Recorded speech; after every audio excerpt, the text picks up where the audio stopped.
The next time you have out-of-towners at your house, or you and your family just want something different to do, check out the new ongoing projects that are part of the QC Public Art Trail.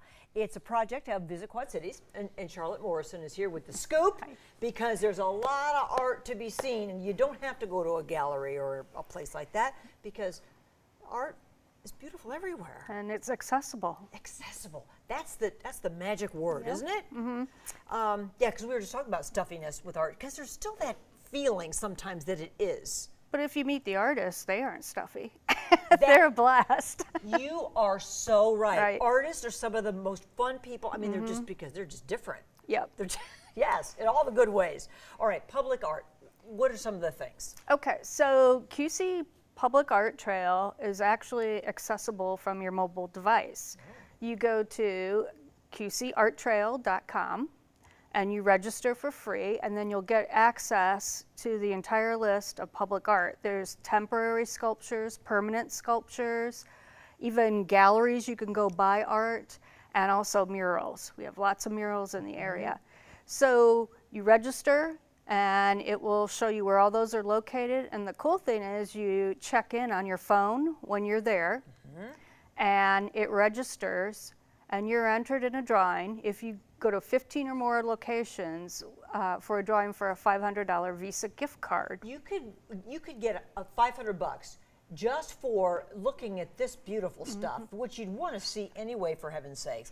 Those are two examples of murals that are on buildings. And what about this guy? That's part of the temporary art sculptures that are on loan through Quad City Arts. That's who we partnered with on this. And those are listed. That's Metro Youth. They did the mural.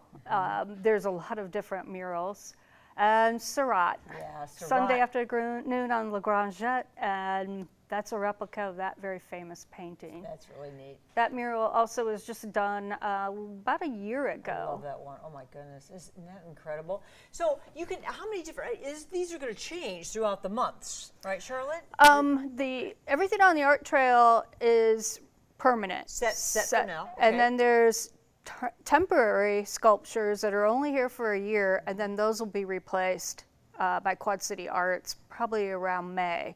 So if you go to qcarttrail.com, again, as Charlotte said, and you want to register for that link to get that on your phone, so that every time you go, you make a little notation that you did that. Yeah. And you have to be at the location to check in. Yes, that's right. No cheating. No, don't cheat on that. No, because you want to see it anyway. Oh my goodness. Okay, now the glass hunt, is that still happening? Yes, it is. As of today, there are still 47 hidden. And they all look like this? Yeah, they're all different colors. Some are completely clear. What's in this? Is there something in that? Oh, well, that was actually floating in our fish pond. That was a test. They won't all have fish water in there. Okay. Oh, and so they're not airtight. That's for sure. But you call these bubbles? They're called floats. Floats. Fishermen long time ago used these with their nets to keep their floats up above, to not sink into the ocean or rivers.